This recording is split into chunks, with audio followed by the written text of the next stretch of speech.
Assalamualaikum warahmatullahi wabarakatuh. Saya Gusti Syafiq Darmawan dengan NIM B1011919116 yang berasal dari kelas C. Dalam video ini saya membuat tugas untuk mata kuliah permodelan dalam ekonomi yang diampu oleh Bapak Yanto SE MSc. Di sini saya mengambil materi dari perkuliahan yaitu permintaan Marshallian dan Hicksian.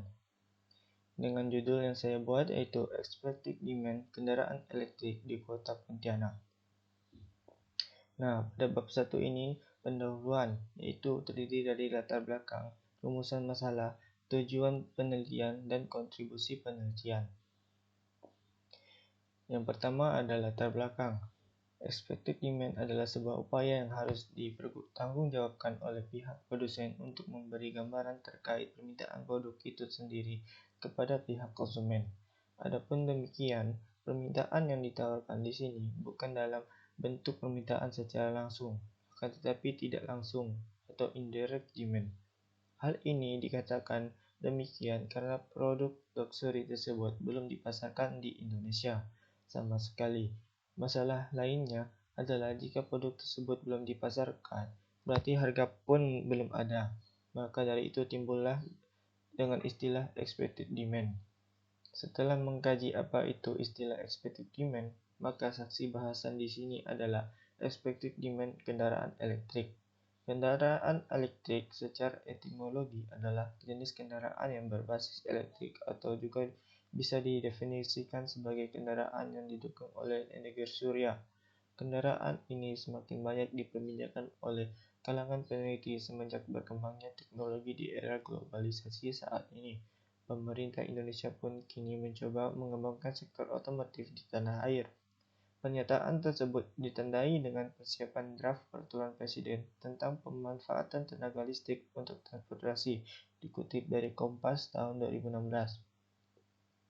Hal ini telah dikembangkan pula oleh para industri di negara maju, sebut saja China, Jepang, dan Amerika, dikutip dari IEA tahun 2015. Hakikatnya, produk ini telah digunakan pada tahun 1888 oleh Vulcan Electrowagon.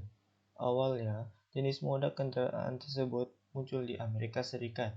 Pada saat itu, kendaraan elektrik lebih populer dibandingkan dengan kendaraan konvensional. Hal ini dikarenakan kendaraan listrik memiliki beberapa keunggulan seperti tidak bergetar, tidak mengeluarkan karbon, dan tidak bising. Dikutip dari Kumara tahun 2009. Pada periode pertama, puncak produksi kendaraan elektrik di Amerika Serikat terjadi di tahun 1912. Setelah periode ini, electric vehicle mengalami beberapa kendala, di antaranya bertambahnya ruas-ruas jalan di negeri pemasan tersebut, sehingga menuntut kendaraan yang memiliki jarak tempuh yang lama, atau dikutip dari Sukaryasa tahun 2009. Kemudian, penemuan starter listrik oleh Kettering untuk mengganti starter crank menyebabkan peningkatan minat publik atas kendaraan berbahan bakar minyak. Dikutip dari IEEE tahun 2008. Sisi lainnya, sistem kelistrikan di Amerika pada saat itu mulai tidak seimbang, sehingga menyulitkan proses pengisian baterai. Tentunya hal-hal ini menyebabkan minat terhadap kendaraan listrik kian berkurang. Dikutip dari Kumara tahun 2009. Permasalahan tersebut mengindikasikan bahwa setiap pemerintah negara harus menjawab tantangan global saat ini mengenai arah mobilitas listrik, termasuk pemerintah Indonesia. Memasuki permasalahan, timbulnya permintaan kendaraan listrik di Indonesia, khususnya kota Pontianak, ditandai dengan seiring buruknya pencemaran udara di kota Pontianak. Tentunya, sektor transportasi jadi penyebab utama. Peningkatan jumlah kendaraan yang semakin meningkat menyebabkan tingginya pencemaran udara yang disebabkan oleh kendaraan konvensional. Maka, justru kendaraan elektrik diharapkan dapat mengatasi permasalahan buruknya udara di wilayah perkotaan. Sejauh ini, kendaraan elektrik masih dihadapi dengan berbagai macam permasalahan, seperti mahalnya harga per unit dari kendaraan tersebut. Sementara itu, dikutip dari Rogers menyebutkan menggolongkan dua tipe kelompok pengadopsi kendaraan listrik, diantaranya early adopters dan mainstream consumers. Kelompok pertama dinyatakan sebagai tipe kelompok yang memiliki pendapatan yang lebih, sehingga memiliki kemampuan untuk mengadopsi. Sedangkan mainstream consumers memiliki ketertarikan terhadap kendaraan listrik, akan tetapi tidak mampu untuk menjangkau biaya yang telah ditetapkan oleh perusahaan. Transisi menuju mobilitas elektrik semakin diakui sebagai salah satu strategi yang sangat bermanfaat untuk mengurangi polusi udara dan suara di area perkotaan, dikutip dari Skelina tahun 2016. Untuk mengekspansi kendaraan tersebut, maka banyak peneliti menyarankan untuk menggunakan pendekatan living lab. Hal ini dikarenakan pendekatan tersebut memiliki kaitannya yang kuat untuk menangani permasalahan seperti ini, menurut Soldini tahun 2016. Perubahan yang sangat signifikan dari salah satu komponen kendaraan listrik adalah baterai kendaraan elektrik. Hal ini terjadi di tahun 2012 sebagaimana yang telah diperkenalkan oleh Tesla Model S. Hartman tahun 2014 menyampaikan bahwa sebelum BEV dianggap sebagai kendaraan elektrik low-end, namun kini malah sebaliknya, di mana Tesla Model S berada di antara biaya high-end, meliputi dari harga jumlah 948 juta sampai 1,4 miliar, dan memiliki jangkauan 434,430 km. Salah satu industri kendaraan elektrik nasional, PT Nipres, mulai memproyeksikan untuk memproduksi 6.000 baterai litium, kutip dari Nipres tahun 2013. Pada tahun 2016, berdasarkan penelitian yang dilakukan oleh Hartman, bahwasannya peminat baterai low-end sangat sedikit, bahkan dipastikan hanya 40%. Sedangkan yang 29% hanya sebuah kemungkinan, serta sisanya belum dapat diprediksi. Sebaliknya, BEV high-end lebih memikat masyarakat dalam mengkonsumsinya, di mana yang telah dapat dipastikan sebanyak 60%. Maka dari itu, kendaraan elektrik diharapkan mampu menarik minat masyarakat kota Pontianak. PT Nipres tahun 2013 telah menginvestasi sekitar 744 miliar. Pastinya hal ini membutuhkan waktu yang lama untuk melihat perubahannya, kemungkinan 2030 sampai 2050, dikutip dari IEA tahun 2011. Dengan demikian, dalam penulisan ini diharapkan dapat meningkatkan kembali permintaan kendaraan elektrik, khususnya di kota Pontianak. Selanjutnya ada pertanyaan penelitian, terdiri dari dua pertanyaan penelitian. Yang pertama, bagaimana cara mengatasi masalah buruknya pencemaran udara di area perkotaan, sebagaimana masalah tersebut semakin memburuk mengingat laju pertumbuhan sektor transportasi di kota Pontianak. Yang kedua ada bagaimana menarik minat masyarakat kota Pontianak terhadap kendaraan elektrik.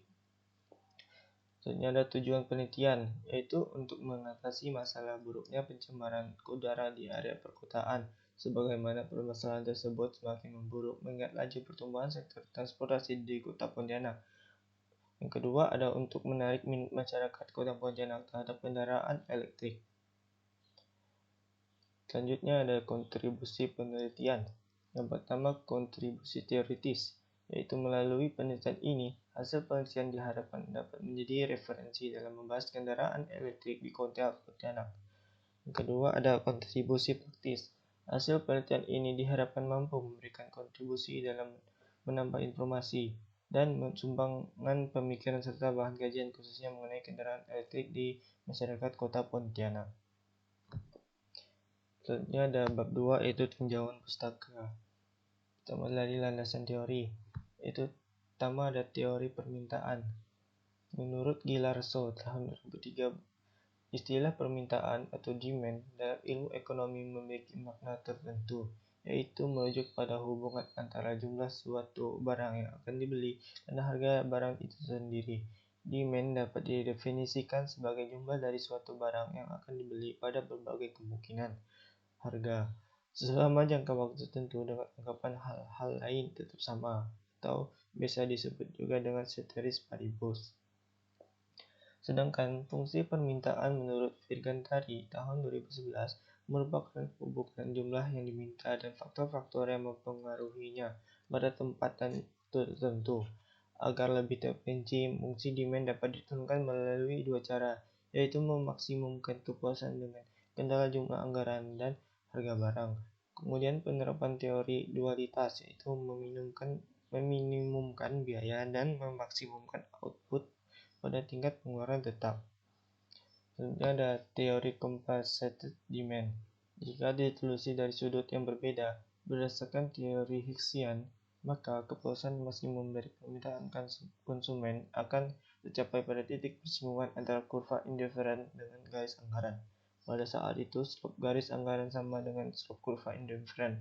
Syarat ini merupakan syarat tercapainya kepuasan maksimum, dikutip dari Sugianto pada tahun 1995. Di sini ada gambar satu, yaitu indifferent curve, sumbernya dari Sugianto. Pada titik B, konsumen membelanjakan semua pendapatannya, MRS atau marginal rate of substitution, XY sama dengan PX dibagi PY. Di titik B, konsumen membelanjakan pendapatannya untuk 6 unit barang Y dan 2 unit barang X. Titik persinggungan ini selalu ada karena bentuk kurva IC atau indifferent kurva yang cekung tetap nol. Apabila bentuk kurva IC berupa garis-garis lurus atau cembung, maka dari berbagai kurva IC terdapat satu kurva yang memotong titik sudut garis anggaran J dan K. Ini berarti bahwa kepuasan maksimum dicapai apabila konsumen hanya membeli satu macam barang. Keseimbangan konsumen seperti ini dinamakan solusi sudut. Dikutip dari Sugianto tahun 1995. Selanjutnya ada kurva Marshallian dan Higgsian demand. Di sini ada gambar dua, yaitu kurva permintaan Marshallian dan Higgsian. Gabungan antara kedua kurva tersebut, yakni Marshallian dan Higgsian, antara lain tujuannya adalah untuk mengetahui perbedaan sudut pandang antara keduanya mengenai tingkat kepuasan. Kurva Marshallian diperoleh dari maksimasi kepuasan pada kendala anggaran tertentu, sedangkan kurva permintaan Higgsian diperoleh dengan meminimumkan pengeluaran untuk mendapatkan kepuasan tertentu, menurut Sugianto pada tahun 1995. Selanjutnya masuki pada bab 3, yaitu ada metode penelitian. Yang pertama ada jenis dan sumber data. Data yang digunakan dalam penelitian ini adalah data primer dan data sekunder. Pengumpulan data primer dilakukan dari hasil wawancara langsung atau secara face-to-face menggunakan kuesioner kepada masyarakat kota Pontianak yang memiliki jenjang pendidikan minimal SMA sederajat. Sedangkan pengumpulan data sekunder diperoleh dari lembaga instansi terkait seperti Outlook Energi Indonesia, World Resources Institute, China Autoweb, Kementerian Energi dan Sumber Daya Mineral, dan International Energy Agency. Selanjutnya ada model analisis data. Di sini model analisis data yang digunakan dalam penelitian ini adalah model regresi linear berganda dengan analisis secara statistik kuantitatif. Kemudian membuat tren linear tentang seluruh variabel analisis serta menggunakan regresi linear berganda dan regresi linear sederhana. Diformulasikan ke dalam aplikasi sebagai berikut. DBKE sama dengan beta 0 ditambah beta 1 TPT ditambah beta 2 BTKSI ditambah beta 3 TPD ditambah beta 4 JT ditambah beta 5 JAK ditambah ET, yang dimana DBKE adalah daya beli kendaraan elektrik, TPT adalah tingkat pendapatan, BTKSI ya biaya tahunan kendaraan saat ini, TPD yaitu tingkat pendidikan, JT adalah jarak tempuh, JAK merupakan jumlah anggota keluarga, beta 0 konstanta, beta 1, beta 2, beta 3, beta 4 sama dengan koefisien regresi, E sama dengan error, dan T periode analisis. Baiklah, sekianlah dari PPT proposal yang saya sampaikan. Mohon maaf jika ada kesalahan dalam penulisan serta kesalahan kata. Mohon dimaafkan. Saya ucapkan terima kasih. Assalamualaikum warahmatullahi wabarakatuh.